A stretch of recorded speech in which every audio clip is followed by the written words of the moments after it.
اللهم صل مولانا محمد وعلى آل سيدنا مولانا মরিয়া গিয়াছে আল্লাহ যাদের মা ও বাবা রাইখ রাইখ দয়াল আল্লাহ তোমার মায়ার নজরে আল্লাহুম্মা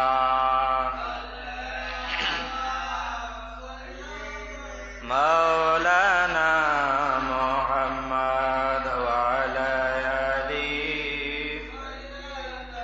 মাওলানা লা ইলাহা ইল্লাল্লাহ লা ইলাহা ইল্লাল্লাহ লা ইলাহা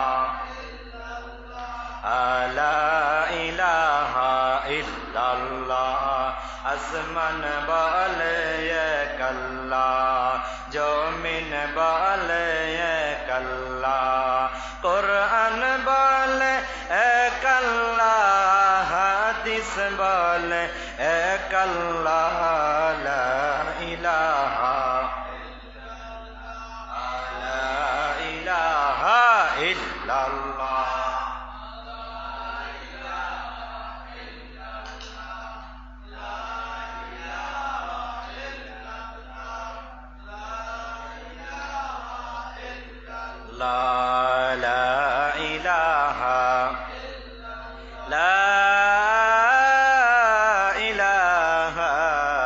ইল্লাল্লাহ মুহাম্মাদুর রাসূলুল্লাহ সাল্লাল্লাহু আলাইহি ওয়াসাল্লাম সবাই জবান খুলে এক তালে মাওলা ফকর ইসমে তাদের জিকির করি আল্লাহ আল্লাহ আল্লাহ আল্লাহ আল্লাহ আল্লাহ আল্লাহ আল্লাহ আল্লাহ আল্লাহ আল্লাহ আল্লাহ ও মন ঘুমায় না রে নাম জপ মাওলা একদিন ঘুমাই বারে মন কবরের মাজার মন ঘুমায় না রে মারহাবা আল্লাহ আল্লাহ আল্লাহ আল্লাহ আল্লাহ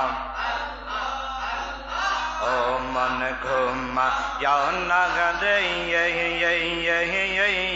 নাম জপ মাওলা একদিন ঘুমাইবার মন কবরের মাজার মন ঘুমায় না রে মারহাবা আল্লাহ আল্লাহ আল্লাহ আল্লাহ আল্লাহ ও মন রে আল্লাহ আল্লাহ ও মন রে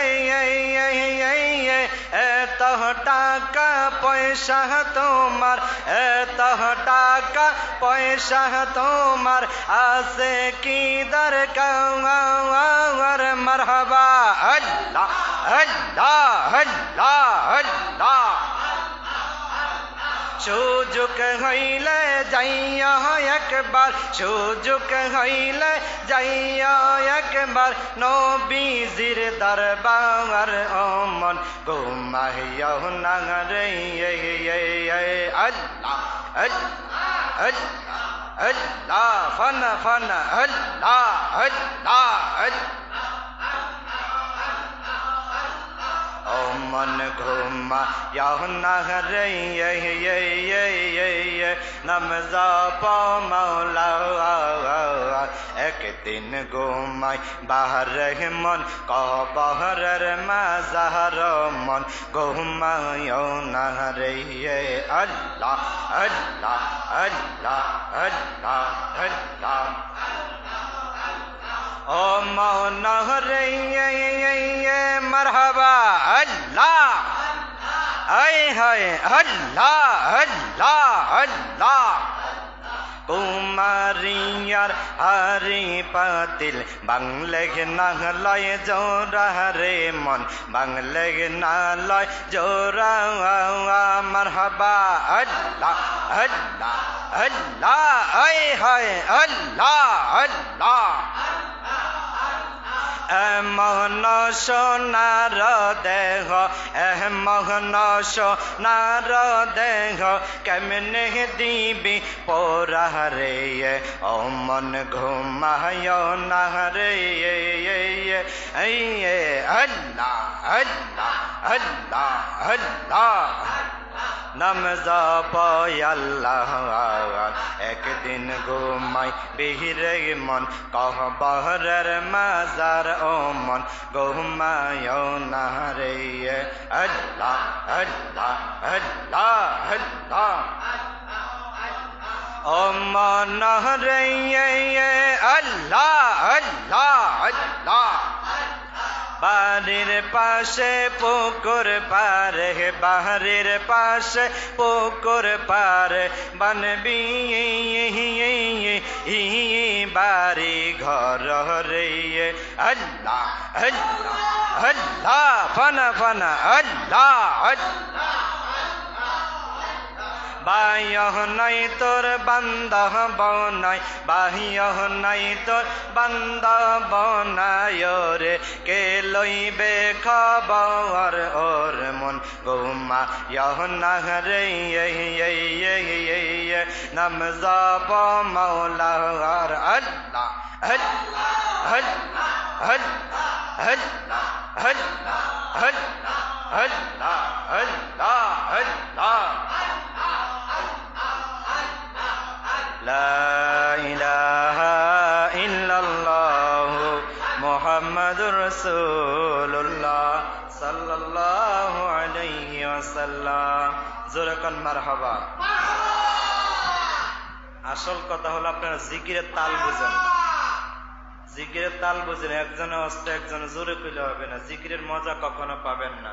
জিকরুল্লাহ তখনই জারি হবে যখন আপনি তরিকতের নিয়মে তালের সাথে তাল মিলে জিকির করবেন।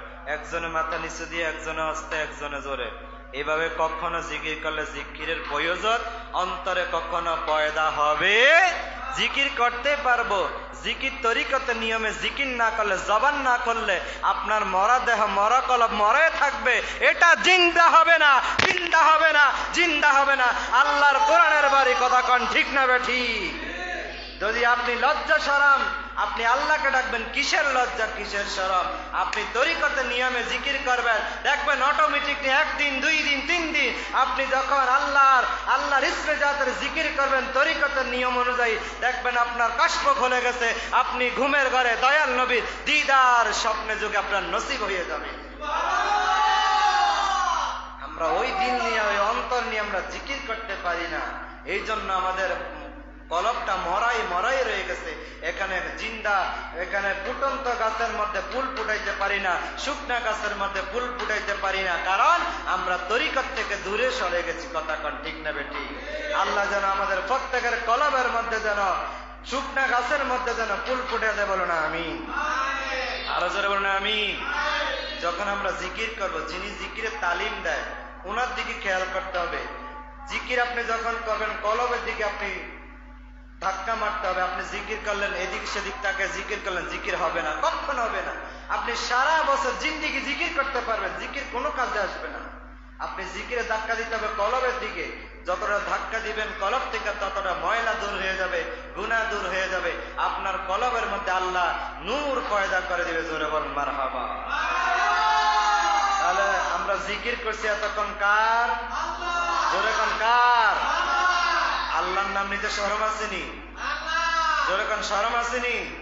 আল্লাহর নাম নিতে শরম নাই, কারণ আল্লাহ আমাকে বানাইছে, জীবন দিয়েছে, মরণ দিয়েছে, হাসরে কবরে পুলসেরাতে সমস্ত জায়গা আল্লাহ আমার বিচারে কাঠ করে দাঁড়াতে হবে। তাই আল্লাহর নাম নিতে কখন আমরা কৃপণতা করব? আল্লাহ আমাদেরকে কবুল করুন না আমিন। আরো জোরে বলুন আমিন। আল্লাহ রাব্বুল আলামিন আমাদেরকে আজকের জুমার দিনে আল্লাহর ঘর মসজিদে আসার সফর মাসের প্রথম জুমা আল্লাহর ঘর মসজিদে আসার বসার যেই তৌফিকটুকু মালিক মাওলা আমাকে আপনাকে দান করেছেন, মালিক ও মাওলার দরবারে শুকরিয়া আদায় করে কালিমাতে শুকর আদায় করে বলি আলহামদুলিল্লাহ। লাখ কোটি দরুদ সালাম প্রিয় নবীর কদমে আল্লাহ যেন কবুল করে, বলুন আমিন। আরো জোরে বলুন আমিন। মসজিদ আসছেন বাবা, কথা বলবেন, কথা না বললে বক্তার মুখে দিয়ে কখনো আলোচনা বের হবে না, আপনি শুই না তৃপ্তি পাবেন না। কথা কন ঠিক না বেঠি? বক্তা যতই সুরেলা হোক, যত কণ্ঠধারী হোক না কেন, শ্রোতা যদি আওয়াজ না দেয়, বক্তার কানে আওয়াজ না আসলে ওই বক্তা আলোচনা করে তৃপ্তি পায়। যদি শ্রোতা যদি কথা বলে, তাহলে বক্তা আলোচনা কম করলে মনে হয় যে আমি 3 ঘন্টার আলোচনা বুঝাইতে পারছি। আর যদি আপনার চুপ করে থাকেন, তাহলে বক্তা মনে করে আমার কথা বাসনভঙ্গি মনে হয় মুসল্লি শ্রোতারা বুঝতে পারে। হর জায়গা হায়, নায়ের জায়গা না, সুবহানাল্লাহর জায়গা সুবহানাল্লাহ। মসজিদে আসছেন, মাথা নিচু দিয়ে থাকার জায়গা না, চুপ করে থাকার জায়গা না, এটা হলো ইবাদতের জায়গা। দোকান হইলো আপনার চুপ করে বসা থাকার জায়গা। দোকানে যাইয়া তো পাহেসা কথা বলেন, চিৎকার মেরে কথা বলেন। আপনার মসজিদে আসছেন ইবাদতের জায়গা, এখানে আপনি চুপ করে থাকবেন কেন? সুবহানাল্লাহ বলেন, আলহামদুলিল্লাহ বলেন, আল্লাহু আকবার বলেন, রাসূলের দুরূদ শরীফ পড়েন, এগুলা করতে রাজি নেই। মাগার মুসলমান আমরা দোকানপাটে যাই, মানুষের নামে সমালোচনা করতে আমাদের জবান খুলে আসে না নাই? জোরে কর, আছে না নাই? সওয়াবের কাজে আমরা দূরে দূরে থাকি, আর যেখানে গুনাহ আছে, ডিজে পার্টি, ড্যান্স পার্টি হয়, সেইখানে আমরা যাই নাচানাচি। কি এর বৃদ্ধ, কি এর যুবক, কি নওজোয়ান, কি এর কিশোর, আমরা ভেদাভেদ। বাড়িতে দেখবেন যখন একটা গায়ে হলুদ হয়, যখন ডেক্সের ডিজে পার্টি যখন আনা হয়, তখন কি এর মুসল্লি, কি এর মুয়াজ্জিন, কি এর আপনার মুসল্লিগিরি, কি এর নামাজওয়ালা, কি এর বাড়িওয়ালা, কিসের মুরব্বী, কিসের মা বোন, কিসের ছোট বড়, কোনো ভেদাভেদ নাই। সবাই যায় লাফাইয়া পড়ে ওই ডিজে গান শোনার জন্য। আছে না নাই? যেরকম বাবা, আছে না নাই? তাহলে আমাদের সমাজ পরিবর্তন আসবে কোত্থেকে? আল্লাহ আমাদেরকে কবুল করে, বলুন আমিন। চিৎকার মাইরা বলুন আমিন। আমার ভাইয়ারা, বাবারা, বন্ধুরা আমার, আজকে আমি যে বিষয় আপনাদের সম্পর্কে আলোচনা করব, সেটা হলো নামাজের গুরুত্ব। এবার বলেন, নামাজ আমাদের দরকার আছে না নাই? জোরে কোন আছে না নাই? এই তো জবান বন্ধ হয়ে গেছে অনেকে। এতক্ষণ কারে বুঝাইলাম? কামারের দোকানে কখনো কোরআন পড়লে লাভ হবে? এতক্ষণ কারে বুঝাইলাম? হার জায়গা হায়, নায়ের জায়গা না, সুবহানাল্লাহ জায়গা সুবহানাল্লাহ। যেখানে যেটা লাগবে ইশারা দিলেই বলবেন। রাজি আছেন তো ইনশাআল্লাহ? চোখ কান খোলা রাখতে হবে। কোথায় সুবহানাল্লাহ, কোথায় আলহামদুলিল্লাহ, যেই জায়গা ইঙ্কিত আসবে সেই জায়গা বলবো। আল্লাহ কবুল করে, বলুন আমিন। এবার বলেন বাবা, নামাজ কার হুকুম? জোরে কোন কার হুকুম? শুধু শুক্রবার দিন জুমার নামাজ আইসা 2 রাকাত নামাজ পড়লে আদায় হয়ে যাবে না, আল্লাহর হুকুম পালন হয়ে যাবে না। ওই শুক্রবারে জুমার নামাজের আগে ফজরের নামাজ পড়ে, আসরের নামাজ, মাগরিব, ইশার নামাজ আছে না নাই? শনিবারে সকালে ফজর, যোহর, আসর, এভাবে সাপ্তাহিক নামাজ আছে না নাই? কিন্তু আমরা দেখা যায় 2 রাকাত নামাজের জন্য জুমার দিনে হাজির হই। কেন জানেননি? যদি আমি মসজিদে না যাই, আমার বাবা আমাকে বকা দিবে, আমার মা আমাকে বকা দিবে, বাড়ির মানুষ বলবে অমুকের সন্তান নামাজ পড়তে আসে না, অমুক মুরব্বী নামাজ পড়তে আসে না। এই জন্য বউ আমাকে ধমক দিবে। আহারে, শুক্রবার দিন, গরিবের হজর দিন, এত মূল্যবান সময় একটা দিন, আপনি কেন নামাজ পড়তে যান না? এই জন্য আমরা 2 রাকাত নামাজের জন্য জুমার দিনে হাজির হই। আসলে ঠিক না ঠিক?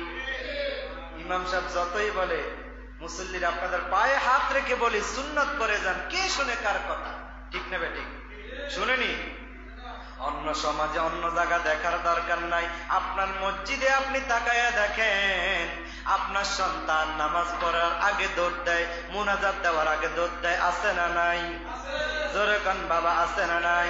আমার ভাইয়েরা, বাবারা, বন্ধুরে, মনে রাখতে হবে, আপনি যতক্ষণ পর্যন্ত পূর্ণ নামাজ আদায় না করবেন, ওয়াক্ত মতো নামাজ আদায় না করবেন, ততক্ষণ পর্যন্ত আপনার নামাজ কখনো আল্লাহর দরবারে কবুল হবে না। আমার ভাইয়েরা, বাবারা, বন্ধুরা আমার, ইসলামের ভিতরে নামাজ সম্পর্কে আল্লাহ রাব্বুল আলামিন হাকামুল হাকিমিন কি জানিয়ে দিচ্ছে, জানার দরকার আছে না নাই? যেরকম বাবা আছে না নাই? আমার ভাইয়েরা বাবারা মনোযোগ সহকারে শুনবেন, কথা শুনবেন, অল্প মনোযোগ দিয়ে শুনবেন। এই আলোচনা থেকে যদি আপনি একটা কথা আমল করতে পারেন, বক্তা ওয়াজ কইরা শান্তি পাবে, লাভ হবে, শ্রোতাও ওয়াজ শুনে শান্তি পাবে, দুজনে পরকালে নাজাতের উপায় চালা হয়ে যাবে। আমি বলতে পারবো আল্লাহ নলু হাশিমি আবিদিয়া জামে মসজিদে 1 মাস 9 দিন চাকরির বয়সে আমি এখানে এতদিন চাকরি করেছি, আমার জুমার আলোচনা থেকে আমার একটা মুসল্লি আলোচনার গিটটা নিয়ে বাড়িতে চলে গেছে, আমল করেছে, আল্লাহ এর ছিল আমাকে নাজাত দিয়া দাও। আল্লাহ বলবে যা যা ফেরেশতা আমার বান্দারে তুমি মাফ কইরা দাও। কারণ আমার বান্দার জবান থেকে শুই না, মুসল্লিরা আলোচনা শুই না, মুসল্লিরা আমল করেছে, এর বিনিময়ে ওই ইমাম রে ওই আলেম রে মাফ কইরা দাও। যেরকম সুবহানাল্লাহ। আমার ভাইয়েরা বাবারা বন্ধুরা আমার, আল্লাহ রাব্বুল আলামিন হাকামুল হাকিমিন কোরআনুল কারীমের মধ্যে জানিয়ে দিচ্ছে, সবাই আমার সাথে পড়ুন বিসমিল্লাহির রহমানির রহিম।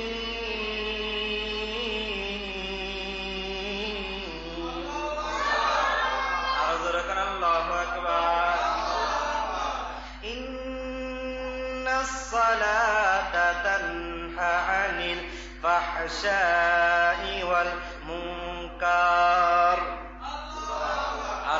আল্লাহু আকবার। আল্লাহ রাব্বুল আলামিন জানিয়ে দিচ্ছে, ও দুনিয়ার বান্দারা, ইন্না মানে নিশ্চয়, সালাত মানে হইল নামাজ। যেরকম মারহাবা, আর যেরকম মারহাবা। আল্লাহ জানিয়ে দিচ্ছে ইন্না সালাতা তানহা আনিল ফাহশাই ওয়াল মুনকার। যেরকম মারহাবা। আল্লাহ বলে ইন্না নিশ্চয়, এটা গ্যারান্টি যুক্ত, সার্টিফিকেট যুক্ত, সালাতা যারা নামাজ আদায় করবে, সালাত মানে হইল নামাজ। জোরে বলেন সালাত মানে কি? এদিক দিয়ে বলেন সালাত মানে কি? জোরে বলেন সালাত মানে কি? আল্লাহ বলে সালাতা তানহা, যারা নামাজ আদায় করবে আল্লাহ রাব্বুল আলামিন তাদেরকে তানহা অশ্লীল কাজ থেকে, আনিল ফাহশাই ওয়াল মুনকার তাদেরকে খারাপ কাজ থেকে, অশ্লীল কাজ থেকে, গহিত কাজ থেকে আমার আল্লাহ তাদেরকে ফিরাইয়া রাখবে, তাদেরকে বিরত করবে। মানে এখানে তাফসীরটা হলো, যারা নামাজ পড়বে, যারা নামাজ পড়বে, যারা নামাজ পড়বে নিশ্চয় নামাজ তাকে খারাপ কাজ থেকে, অশ্লীল কাজ থেকে, গ্রহিত কাজ থেকে তাকে ফিরাইয়া রাখবে। কে? নামাজ। জোরে বলেন কে? জোরে কোন কে ফিরাইয়া রাখবে? এখন প্রশ্ন হবে, হুজুর, ইমাম সাহেব হুজুর, অনেকের নামাজ পড়ে সুদের কারবার করে, ঘুষের কারবার করে, ভাইয়ের হক দেয় না, বোনের হক দেয় না, মিথ্যা কথা বলে, চগলখড়ি করে, আছে না নাই? জোরে কান আছে না নাই? বাবা বন্ধু, আপনার নামাজটা মনে করতে হবে, আপনার নামাজ কবুল হয় না, এই জন্য আপনি নামাজ পড়া সুদের কারবার করেন, নামাজ পড়া ঘুষের কারবার করেন, নামাজ পড়া মিথ্যা কথা বলেন, নামাজ পড়া চগলখড়ি করেন, এই জন্য আপনি নামাজও পড়েন, সুদের টাকাও লাগান, ঘুষের টাকাও খান, মিথ্যা কথা বলেন, চগলখড়ি করেন, ওই যে আপনার নামাজ আল্লাহর দরবারে কবুল হয় না, এই জন্য আপনি মিথ্যা কথা বলতেছেন, সুদ খাইতেছেন, ঘুষ খাইতেছেন, আরামের পথে চলতেছেন, মিথ্যা কথা বলতেছেন, কবিরা গুনাহ করতেছেন। বুঝতে হবে আপনার নামাজ আল্লাহর দরবারে কবুল হয় না। ঠিক না বেটি? আমার ভাইরা বাবারা বন্ধুরা আমার, এই জন্য আল্লাহ রাব্বুল আলামিন হাকামুল হাকিমিন কোরআনুল কারীমে মুমিনের মধ্যে আমার আল্লাহ সূরা মুমিন নাজিল করেছেন। আমার আল্লাহ রাব্বুল আলামিন কোরআনুল কারীমে সূরা মুমিনের মধ্যে জানিয়ে দিচ্ছে, বিসমিল্লাহির রহমানির রহিম, কদ আফলাহাল মুমিনিন, নিশ্চয় অবশ্যই তারা সফল কাম। আল্লাহ গো, ও মায়ার আল্লাহ, কারা সফল কাম, কারা মুমিন বান্দা? আমার আল্লাহ রাব্বুল আলামিন বলে, যাদের মধ্যে 10টি নসিহত, যার মধ্যে 8টি নসিহত, যার মধ্যে 8টি রীতি এবং নীতি থাকবে, সে হলো প্রকৃত মুমিন মুসলমান। তারা হইল সফল কাম মুমিন মুসলমান। আল্লাহ তোমাকে জিজ্ঞেস করলাম, আল্লাহ তারা কারা? আল্লাহ রাব্বুল আলামিন কোরআনুল কারীমের মধ্যে সূরা মুমিনের মধ্যে জানিয়ে দিচ্ছে, আল্লাযীনা হুম ফি সালাতিহিম খাশিউন, যারা নিজেদের নামাজের প্রতি, নিজেদের সালাতের প্রতি নম্র হয়, ভদ্র হয়। আমার ভাইয়েরা, বাবারা, বন্ধুরা আমার, এবার তাকায়া দেখেন, যখন নামাজের জামাত নির্ধারিত দেওয়া আছে, যখন ইমাম সাহেব একটু আসতে লেট হয়, 1 মিনিট 2 মিনিট লেট আসতে কোনো সময় কোনো সমস্যার কারণে লেট হয়ে গেলে অনেক মুসল্লি রাগান্বিত হয়ে যায়। রাগান্বিত হওয়া যাবে না। ইমাম সাহেব ইচ্ছা করলে 1 মিনিট আগে নামাজ পড়াইতে পারবে, ইচ্ছা করলে 2 মিনিট লেট করে নামাজ পড়াইতে পারবে। আপনি ইমাম সাহেবকে টক্কর দেওয়া, ধমক দেওয়া, এটা আপনার পক্ষে কখনো শরীয়ত ইসলাম আপনাকে এটা রায় দেয় না। ঠিক না বে ঠিক? জোরে কান। আপনি ধমক দিতে পারবেন না। আপনি নম্র স্বরে বলবেন, হুজুর টাইম তো হয়ে গেছে, 1 মিনিট লেট হয়ে গেছে। ইমাম সাহেব বলবে, ভাই যে কোনো একটা সমস্যার কারণে তিনি আসতে লেট হয়ে গেছে, এই জন্য তাকে ধমক দেওয়া যাবে না, এই জন্য তার দিকে লাল চোখ দিয়ে রাঙ্গানো যাবে না, কটু কথা বলা যাবে না। আমার ভাইয়েরা, বাবারা, বন্ধুরা আমার, নামাজের মধ্যে নম্র হইতে হবে, বিনয় হইতে হবে। অনেকে দেখা যায় নামাজ পড়ে, অনেকে সুন্নত পড়ে 2 রাকাত, অনেকে সুন্নত পড়ে 4 রাকাত, আর একজনের দিক দিয়ে সুন্নত পড়া শেষ, ফরজ পড়া শেষ, বিতির নামাজও পড়া শেষ, আছে না না? অনেকে দেখবেন রুকু এরকম করে, আল্লাহু আকবার, দাঁড়ায় না, না দাঁড়াইলে নামাজ হবে। অনেকে রুকু দিয়ে সোজা হয় না, রুকু হইতে সোজা হইয়া খাড়া হইতে হবে। এখানে আপনি আলিফের মতো খাড়া হইতে হবে। আপনি যে রুকুর মধ্যে গেলেন, আপনি যে 3 তাসবিহ পড়লেন, ওই 3 তাসবিহ পড়তে যতক্ষণ সময় লাগছে অতক্ষণ সময় আপনাকে রুকুতে অবস্থান করতে হবে। আপনি আবার যে দাঁড়াইলেন, সামিআল্লাহু লিমান হামিদা, রব্বানা লাকাল হামদ বললেন, এই রব্বানা লাকাল হামদ বলতে যতক্ষণ সময় লাগছে অতক্ষণ সময় কমপক্ষে আপনাকে দাঁড়াইয়া থাকতে হবে। এই নিয়মে নামাজ আদায় করলে কোরআনের সূরা মুমিনের ভাষায় তাফসীর অনুযায়ী আপনি একজন মুমিন মুসলমান হয়ে যাবে। আরো জোরে কান মারহাবা। এরপরে আসলে আমরা অনেকে নামাজের মধ্যে দাঁড়াই, নামাজের মধ্যে দাঁড়াই, সবাই আমার পায়ের দিকে তাকান একটু কষ্ট করে। আমার ভাইয়েরা, যখন আমরা নামাজে আমার পায়ের দিকে তাকান, নামাজের মধ্যে যখন দাঁড়াই, আমরা নামাজে এইভাবে সেগাইয়া দাঁড়াই, পা একটা দক্ষিণ দিকে একটা উত্তর দিকে, আছে না নাই? সত্য না মিথ্যা? তাকাইবেন, আমি দেখি তো, আমি ট্রাই করি, দেখি কে কিভাবে নামাজে দাঁড়ায়।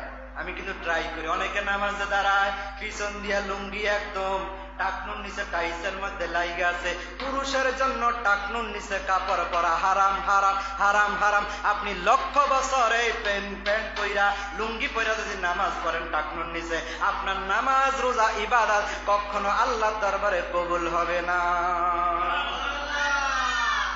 পুরুষ মানুষ সূর্য থেকে যে, আমি গতকালকে ক্লাসের মধ্যে পড়াটা পড়াইছি, যখন পূর্ব আকাশে সূর্য উঠে, সূর্য থেকে মানুষ, পুরুষের একটা ভিটামিন পায়, ওই ভিটামিনটা হলো ভিটামিন ডি। পুরুষ ওই ভিটামিন ডি পুরুষের ঢুকে পায়ের গোড়ালি দিয়া। কোন দিক দিয়া? পায়ের গোড়ালি দিক দিয়া। আপনি যদি প্যান্ট, যদি আপনার এই গোড়ালি ডাকনা থাকে, লুঙ্গি দ্বারা যদি আপনার পায়ের গোড়ালির মধ্যে ডাকনা থাকে, তাহলে ভিটামিন সূর্য থেকে যে ডি হবে, ওই ডিটা আপনার পায়ের মধ্যে দিয়া, গোড়ালি দিয়ে ঢুকতে পারবে? যেরকম পারবে। ভিটামিন আমাদের শরীরের জন্য উপকার না অপকার? যেরকম উপকার না অপকার? তাহলে ভিটামিনটা ডি ঢুকতে আমরা বাধা দেই। প্যান্ট কোথায় পইরা? টাকনুর নিচে, লুঙ্গির টাকনুর নিচে পইরা।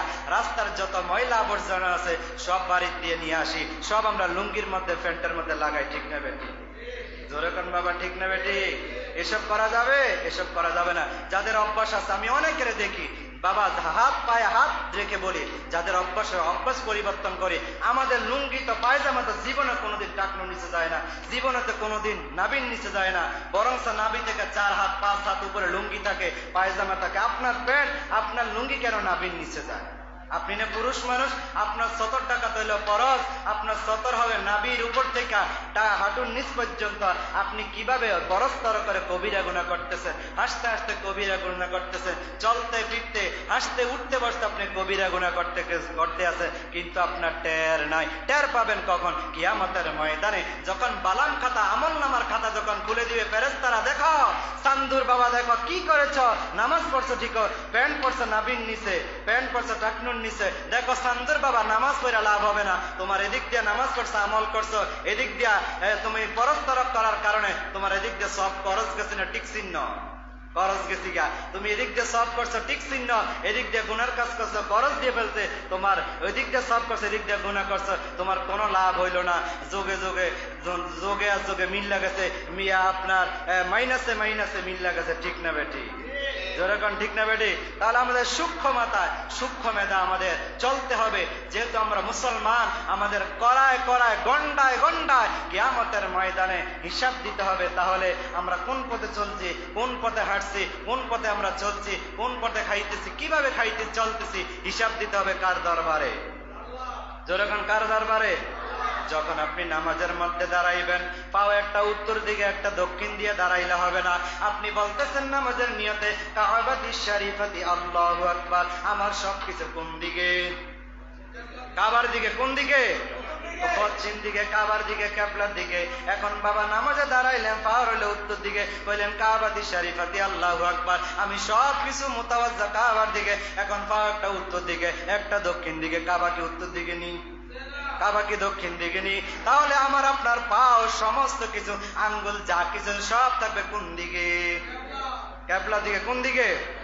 এবার আসেন, আমরা যখন বৈঠকে বসি, আমরা যখন বৈঠকে বসি, বৈঠকে বসলে অনেকে পাও, আবার যখন আমরা সিজদা দেই, আমার পায়ের দিকে তাকান, অনেকের পা এমনি সোজা থাকে, তখন আমরা নিয়তের মধ্যে বলতেছি কাবাতি শরীফাতি, কথা কয় না, কাবাতি শরীফাতি আল্লাহু আকবার, সমস্ত কিছু আমার কাবার দিকে মতওয়াজ্জা।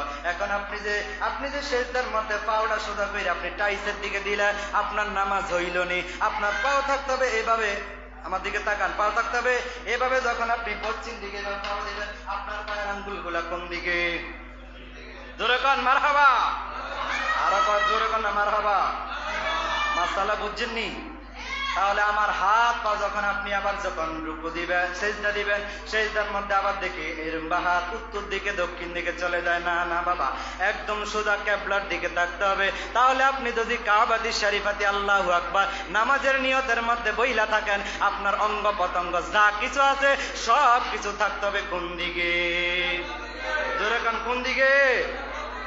এখন আপনি ডান পায়ের বৃদ্ধাঙ্গুল টিপ দিয়ে দাঁড়াইলেন, এখন আপনি আবার রুকু থেকে সেজদা দিলেন, সেজদা থেকে যখন উঠলেন আপনার রুকুর এই যে আপনি পায়ের মধ্যে টিপ দিয়ে দিলেন, এই টিপ ছাইরা দিলে আপনার নামাজ হবে। আপনি ডান পাও লড়াইতে পারবেন, টিপ দিচ্ছেন, টিপ দিয়ে দৈর্ঘ্য রাখতে হবে নামাজ পর্যন্ত। আপনি বাম পা ইচ্ছা করলে লড়াইতে পারবেন, কারণ বাম পা আবার যখন নামাজ পড়বেন, সেজদা দিবেন, তখন দুই সেজদা দিবেন, আপনি ডান পাও লড়াবেন না, বাম পাটাই না ডান পার সাথে এইভাবে আপনি জোড়া লাগাই দিবেন। জোরে কোন মারহাবা, আরো জোরে কোন মারহাবা। তাহলে যে কথাগুলো বলছে এগুলো আমার জানার দরকার আছে নি? এগুলো দরকার নেই আসলে বাবা, জোরে কোন দরকার নেই। আমরা অনেকে নিয়ত বান্ধি এমনি আল্লাহু আকবার, আবার অনেকে এইভাবে নিয়ত বান্ধি হাত মুঠ কইরা। বাবা কখনো আপনার নামাজের নিয়ম বাঁধা হলো না। আপনি তো কোনোদিন ইমাম সাহেবকে জিজ্ঞেস করলেন না, ইমাম সাহেব হুজুর কেমনে নামাজের নিয়ত বাঁধা লাগে? আপনি মুঠ করে নামাজের নিয়ত বাঁধলেন, আপনাকে কে শিখাইছে মাসালা? আপনি জনম ভরে এভাবে পড়ে আসতেছেন, কোনোদিন ইমাম সাহেবকে জিজ্ঞেস করলেন না, নিজে আগ্রহিয়া কোনোদিন একটা জিনিস জানতে চান না, আর ইমাম সাহেব থেকে বেশি বুঝেন, বেশি বুজুর্গিরি দেখান। এমন মুসলমান মুসল্লি সমাজে আছে না নাই? শুধু আপনাদের সমাজে না, প্রতিটা সমাজে। লজ্জা কি? আসল কথা হইলো লজ্জা। আরে হে আমার নাতির বয়সে, এর কাছে যে আমি জিজ্ঞামু, আমার নাতির বয়সে রে, আমি 80 বছরকে বুঝা, আমি হের বাবের আগে জন্মগ্রহণ করছি, আমি কি কম জানিনি? আছে না নাই? জোরে কোন আছে না নাই? এমন অহংকারিত ভাব কখনো দেখাবেন না বাবারা, বন্ধুরা আমার। যখন আপনি নিয়ত করবেন, নিয়তে বলতেছেন কাবাতি শরীফাতি আল্লাহু আকবার। এখন যে আপনি মুঠ করে নিয়ত বাঁধলেন, আপনার হাতগুলা গেছে কোন দিকে? খেয়াল করছেননি? খেয়াল করছেননি? আপনার সমস্ত অঙ্গ প্রত্যঙ্গ থাকবে কিবলার দিকে, কাবাতি শরীফাতি। আপনি যখন নামাজের নিয়ত বাঁধবেন, সাপের মাথার মতো আপনার মাথা এরকম বাঁকা থাকবে, সাপের মাথা এরকম নেই। জোরে কন। এখন যে আমি নিয়ত বানলাম, এই যে কানের এটা কি? লতি। বলেন কি? এই বৃদ্ধা আঙ্গুলটা থাকবে কানের লতি বরাবর। যখন আমি হাতটা এইভাবে দিলাম, আমার আঙ্গুল গিলা কোন দিকে গেছে? হাতে যে আমি সোজা দেই, আকাশের দিকে গেছি গা। তাহলে আমার কিবলা কি আকাশের দিকে নেই? কিবলা কোন দিকে? কাবাতি শরীফাতি অত্যন্ত গুরুত্বপূর্ণ মাসালা, খেয়াল করেন, বুঝবেন। তাহলে আমরা যখন নিয়ত বাঁধবো, আমাদের হাতগুলো থাকবে এভাবে সাপের মাথার মতো একটু বাঁকা। তাহলে আমার আঙ্গুলগুলা কোন দিকে চলে গেল? কোন দিকে? কাবাতি শরীফাতি নিয়তের মধ্যে বলতেছি, কাবাতি শরীফাতি আল্লাহু আকবার। কাবারে বই আমার কেবলা, আর আকাশের দিকে আঙ্গুল দেখাইয়া দেয়। আপনার নামাজের নিয়ম এত জানেন না, আপনার নামাজ হবে কোত্থেকে? ঠিক না বেঠিক? এবার আসেন বাবা, আমরা সালাম ফিরাই। অনেকে দেখা যায় ইমাম সাহেব সালাম ফিরাইছে, একটা আরেকটা ফিরানোর আগে মুসল্লিরা সালাম ফিরে গোড়া সিং দিয়ে বইয়ে থাকে, আছে না নাই?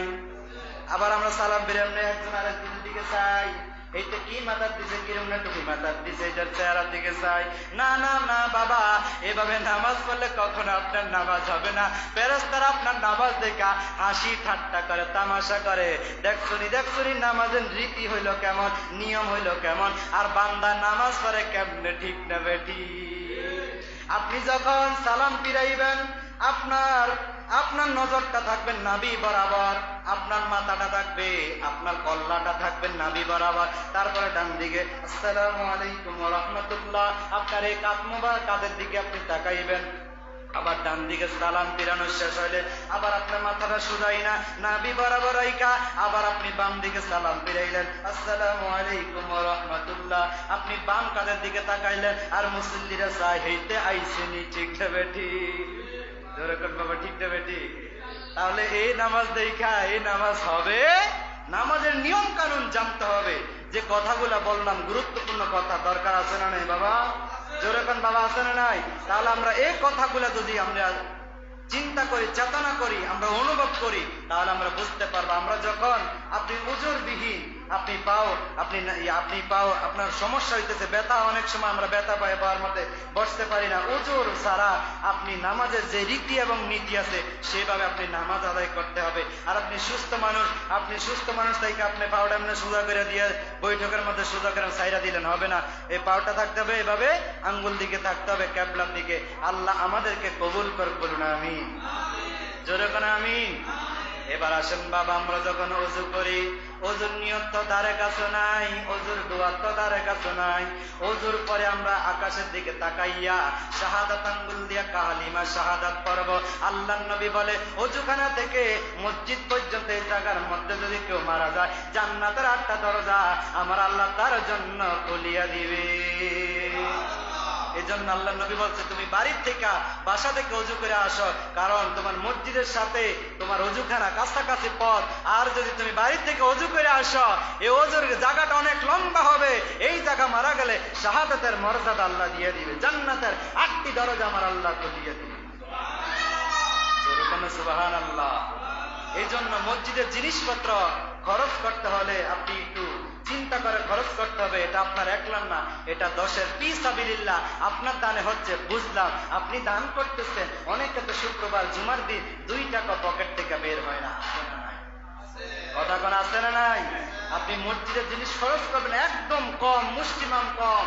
এটা আপনি দান করতেছেন ফি সাবিলিল্লাহ, আল্লাহ রাস্তা। দান করে আবার গোটা দিবেন, আমি 20,000 টাকা দিছি, হ্যাঁ আমি কথা বলতে পারবো না, এইটা যদি দেন তাহলে অহংকারিত্ব হলো, আমিত্ব হলো। আপনি আল্লাহকে রাজি খুশি করার জন্য দান সৎকার করলেন না, মানুষের মারহাবা বাহাবা বাহ হাওয়ার পাওয়ার জন্য আপনি টাকা দান করলেন। আপনি এটা দান করে আবার খোটা দিলেন, এই দান কখনো কবুল হবে? আপনি নামাজ পড়লেন, তাহাজ্জুদ, আউয়াবেন, চাষের নামাজ, ইশরাকের নামাজ হইরা আরেকজনকে ধমক দিলেন, আপনি আমিত্ব অহংকারিত্ব ভাব দেখাইলেন, এই নামাজ কখনো কবুল হবে? যেরকম কবুল হবে। এরপরে আসেন, ওযু করতে গেলে আমরা অনেকেই হাত ভালো করে ধুইতে জানি না, হাতের এই জায়গা শুকনো থাকে, ঘাড় মাসাই করতে জানি না, ঘাড় শুকনো থাকে, কানের উপর অংশ শুকনো থাকে, কানের লতিগুলা শুকনো থাকে, আছে না নাই? আপনার ওযুস্থান যদি সামান্য 1% পরিমাণ যদি শুকনা থাকে, ওই ওযু দিয়া ওই অঙ্গ লইয়া নামাজ পড়লে কখনো নামাজ হবে? ঠিক না বেঠিক বাবা?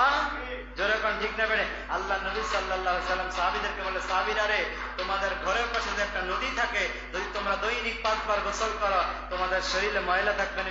ইয়া রাসূলুল্লাহ, ইয়া হাবিবাল্লাহ, নবী গো, ময়লা থাকার কথা না। আল্লাহর নবী বলে, দৈনিক কোন উম্মত যদি 5 ওয়াক্ত নামাজ পড়ে, তার আমলনামায় আমার আল্লাহ কোনো গুনাহ রাখতে পারে না। আল্লাহ নবী বলে এক জুমা থেকে আরেক জুমা পর্যন্ত বান্দা যখন আমার উম্মত যখন নামাজ পড়বে, এক জুমা থেকে আরেক জুমা, এক রোজা থেকে আরেক রোজা পর্যন্ত মধ্যবর্তী সময় যতগুলা গুনাহ করেছে খাঁটি তওবা মন নিয়ে খুশির সাথে যখন নামাজ আদায় করবে, আল্লাহ রাব্বুল আলামিনের বিনিময় তার তামাম জীবনের অতীতের গুনাহগুলো আমার আল্লাহ মাফ করে দিবে। সুবহানাল্লাহ। বাবা এখনো সূরা মুমিনের তাফসীরের মধ্যে এখনো যাইতে পারি না। আল্লাহ রাব্বুল আলামিন আহকামুল হাকিমিন যদি আরেকদিন সময় হয় ইনশাআল্লাহ এই সূরা মুমিনের তাফসীর আপনাদেরকে শোনায় দিব। অত্যন্ত চমৎকার পূর্ণ তাফসীর। এটা শুনলে আপনি নামাজের প্রতি আকৃষ্ট হয়ে যাবে, নামাজের প্রতি পাগল হয়ে যাবে। কারণ নামাজের প্রতি পাগল হতে হবে, যেটা আল্লাহ আমাদের উপরে হুকুম করেছে। এটা সুন্নত না ফরজ? যখন সুন্নত না ফরজ, এটা ফরজ আইন, অবশ্যই এটা পালন করতে হবে। নামাজ ছাড়া কোনো গতি নাই। অনেক মুসল্লি আছে শুক্রবার দিন 2 কাতার 3 কাতার হয়, কিন্তু এরা তো বাড়িতে থাকে। বুঝলাম জোহরের সময় কাজে, আসরের সময় খেলাধুলায় মাঠে ময়দানে, মাগরিবের সময় বাজারে, এশার সময় বাজারে, ফজরের সময় কিবা দোকান পাটে থাকে। নিয়ম কথা কয় না, কই থাকে? সবাই থাকে ঘুমের ঘরে। ঠিক না বেঠিক? পাকার ভলিউম বাড়াই দিছে। কিসের মসজিদে কে ডাকে? গজল গাইতেছে, ইমাম সাহেব ডাকতেছে, কে শুনে কার কথা? ওই কন্টিনিউ যারা আসে 2 জন 3 জন আসে, যতই জামাতের টাইম বাড়ে ততই মুসল্লি দেরি করে আসে। এমন মুসল্লি আছে না নাই? আপনি নামাজ পড়েন, আপনার টাইম থাকবে। আপনি 20 মিনিট আগে ইমাম সাহেব মাইক ছেড়ে দেয়, কমপক্ষে 20 মিনিট আগে আমি মাইক ছেড়ে দেই। এই 20 মিনিট আমি সময় দেই কেন? আমি যতক্ষণ ডাকলাম, গজল গাইলাম, নাচ গাইলাম, হামদ গাইলাম, জিকির করলাম, মুসল্লিদের কানে আওয়াজ গেছে, তারা উঠবে। আর 20 মিনিট সময় দেয়, পায়খানা প্রস্রাব ইস্তিনজা সেরে তারপরে নামাজে আসবে, মসজিদে আসবে। তারপরে দেখা যায় 2 জন 1 জন 3 জন 4 জন, আবার অনেকে তো মসজিদের ধারে কাছে। ঠিক না বাবা? ঠিক না বেঠিক? আল্লাহ আমাদের সকলকে কবুল করুক, বলুন আমিন। আমাদের সকলকে হেদায়েত দান করুক। মসজিদের দিকে, নামাজের দিকে আমাদের সকলের মন আকৃষ্ট করে দেখ, বলুন আমিন। মনে রাখবেন, কোন নামাজি বান্দাকে যদি কোন আপনি বেনামাজি হইয়া খানা খাবান, সাবধান। মনে রাখবেন 40 দিনকার ইবাদত নষ্ট হয়ে যাবে বাবা। 40 দিনকার ইবাদত নষ্ট হয়ে যাবে। সাবধান, আমার খানা যার ঘরে যাবে কমপক্ষে অন্যদিন নামাজ পড়েন না। যেই দিন ঘরে খানা যাবে আপনার স্ত্রীকে বলবেন, ঘরের পরিবারের সকলকে বলবেন, তোমরা সকলে নামাজ পড়বা। ইমাম সাহেব প্রতিত 5 ওয়াক্ত চেষ্টা করে নামাজ পড়ার জন্য। কবুল হওয়ার মালিক, কবুল করার মালিক হলো আল্লাহ। ইমাম সাহেব তো 5 ওয়াক্ত নামাজ পড়ে, আজান দেয়, নামাজ পড়াচ্ছে, মসজিদে দায়িত্ব পালন করতেছে। আমি বেনামাজি হইয়া কেমনে ইমাম সাহেবরে খানা খাওয়াই? আপনার বিবেকের মধ্যে বাধা দেয় না? আমি যখন প্রথম আমার চাকরির জীবনে যে জায়গা আমি চাকরি করেছি, যেই জায়গা আমি এখনো যেই জায়গা মিলাদে যাই, নিজের পানি নিজে লইয়া খাই, নিজের ভাত নিজে লইয়া খাই। কারণ আমি লোকটার দিকে তাকাইলে বলতে পারি এটা কি নামাজি না বেনামাজি। কারণ আমি নামাজ পড়া এখন একটা মেজবানির দাওয়াত দুপুরে দিল, মেজবানির মধ্যে গেলে সবাই কি নামাজ পড়ে নিও? নামাজ পড়েনি। বেনামাজি এখন আলেমেরা খাওয়াইতেছে, নামাজিরা খাওয়াইতেছে, বেনামাজিরা বাইরে গোস্ত দিতেছে, ডাউল দিতেছে, ভাত দিতেছে। এই জন্য আমি যেইখানে যাই চেষ্টা করি যে প্লেটের মধ্যে ভাত না দেয়, ডাউল না দেয়, কমপক্ষে ডাউলটা হইলে আমি নিজের হাতে নিয়ে, নিজের পানিটা নিজে নিয়ে খাই। পার্শ্ববর্তী যে ইমাম সাহেব থাকে এর আমি টিপ দিয়ে দেই, বলি হ্যাঁ তো বেনামাজি। ওই আলেমও আমারটা দেখা উনিও নিজে খায়। যেরকম মারহাবা। কারণ আমি নিজের চোখে এখন ইমামতি করি। এখন অনেকে বলবেন আগের যুগের ইমাম সাহেবরা, হুজুররা সুদখোরের ঘরে, ঘুষখোরের ঘরে খানা খাইতো না, এমন প্রমাণ আছে না নাই? এই আল্লাহর ওলি আবুল হাশেম আবিদি রহমতুল্লাহ আমি শুনেছি সুদখোরের ঘরে, ঘুষখোরের ঘরে, বেনামাজির ঘরে খানা খাইতো না। ঠিক না বেঠিক? এখন আমরা খাই কেন? না খাইয়া তো উপায় নাই। তো বলে না খাইলে আরো ভালো, আমি খানা বন্ধ করে দিলাম। ঠিক না বেঠিক? কথা কন বাবা, ঠিক না বেঠিক? আর ইমাম সাহেব না খাইলে আরো ভালো, আমার মাসিক একটা খানা যায়, খানার থেকে আমি বাইচে যাবো, আমার ছেলে মেয়েরে নিয়ে খামো। ঠিক না বেঠিক? জোরে কন বাবা, ঠিক না বেঠিক? আল্লাহ আমাদের সকলকে হেদায়েত দান করে, বলুন আমিন। আরো জোরে বলুন আমিন। আল্লাহ আমাদের সকলকে কবুল করুক, সকলকে নামাজের প্রতি, মসজিদের প্রতি আকৃষ্ট বানায় দেখ, বলুন আমিন।